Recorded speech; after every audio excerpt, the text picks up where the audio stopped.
Hi, boys and girls. This is Ms. Kathy. I'm so happy you've joined me today for another story just for you. A Dog Named Sandy by Robert G. Natiuk. Sandy, a shaggy part collie dog, liked to lie in some shady spot when it was hot, or he would stretch out lazily in the sunshine when it was cool. When he walked, he limped a little, and when he ran, it wasn't very fast. He was an old dog, for he was already grown up when Tom was born, and Tom was 12 years old and explosive with energy. He was always on the go and in a hurry. One day, Tom was waiting for Sandy to catch up. "That dog isn't much fun anymore," he said to himself, slapping his pant legs. As if realizing Tom's impatience, Sandy tried to hurry, breaking into a slow trot. On the other side of the pasture, Tom watched his dad repairing a fallen fence. "Sandy's so old, he doesn't chase sticks anymore or run or play ball," Tom finally spoke up when Dad stopped for a rest. "He's just too old to be much fun." Dad stroked the dog's neck. Then he looked up at Tom. "I guess that's true," he admitted, "but Sandy's a very faithful dog, and that's important, and he's been your friend for a long time, and you're his friend." "Yes, I know," Tom agreed, remembering the many times Sandy had been his companion, "but he's so slow and old and no more fun."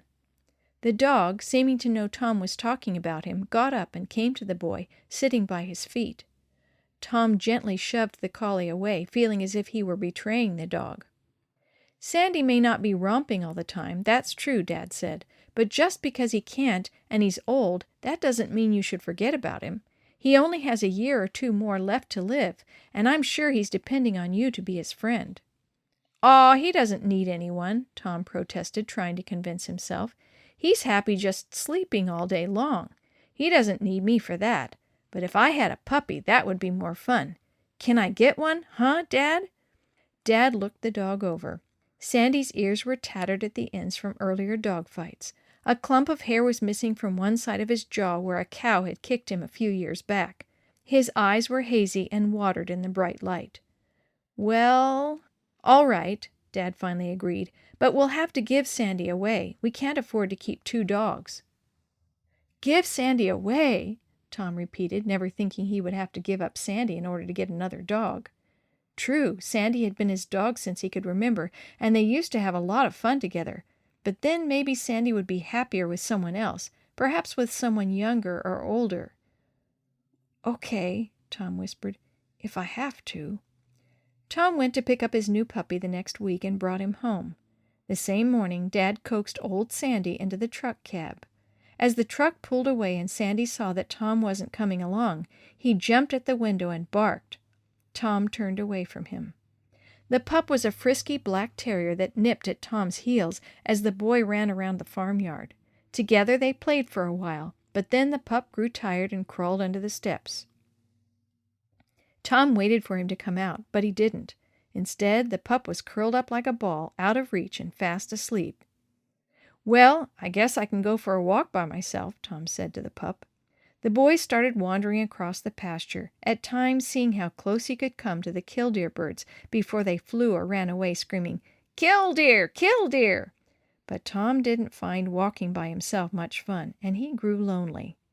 Without thinking, he reached down to pet Sandy as he used to do so often. But Sandy wasn't there.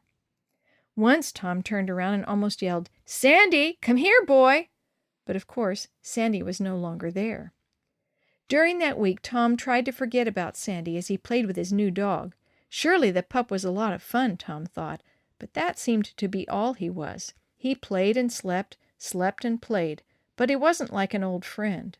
Tom couldn't even think of a name to call him. One day, Tom was helping his dad with the chores. Dad noticed that Tom's mind wasn't on his work. "What's wrong, Tom?" he asked. "You look a little sad." "Oh, nothing," Tom answered and looked down. "Dad?" "Yes, Tom?" I made a mistake. I like Sandy better than the pup. You know, I can't even think of a name for the pup." "Oh?" Dad said, stopping his work. "How come?" "Well, because Sandy was like an old friend, I guess, and the pup is so new." "I see," Dad said, thinking. "Do you miss Sandy?" "Uh-huh," Tom answered. "I mean, He wasn't very much fun to play with, but I'm getting too old to play all the time anyway, and he was with me a lot. Maybe it did take a little while for him to catch up sometimes, but still, I miss him." Dad nodded, placing his hand on Tom's shoulder. "Tom," he said, "I thought you would think that way after a while." "What?" Tom looked up in surprise, crinkling his brow. "You see," Dad explained, "we may not really know how much we care for our friends until they're gone. And after they're gone, we realize how much we really like and need them." "Like, I know how much I miss Sandy now, huh?" Tom asked slowly. "That's right," Dad agreed. "Good friends, whether people or animals, are the best things in the world to have." Tom nodded his head. He knew Dad was right, but that didn't help to keep the tears from coming into his eyes. "I wish I had known that last week," he gulped. "Cheer up, Tom," Dad said. "Maybe something can still be arranged. I gave Sandy to a boy in town just for a few weeks. The boy really wanted a pup because boys and dogs should grow up together.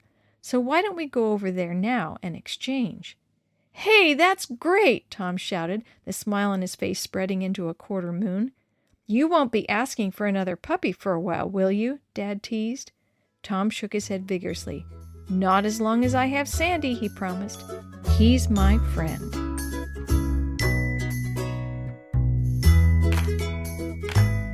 The story you have heard today is from Guide's Greatest Stories, written by various authors and compiled by Randy Fischel, and used with permission from the Pacific Press Publishing Association.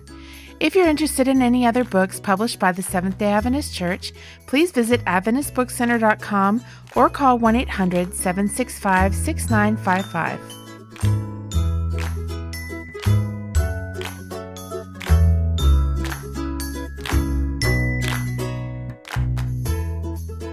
This podcast is a production of the Carolina Conference of the Seventh-day Adventist Church.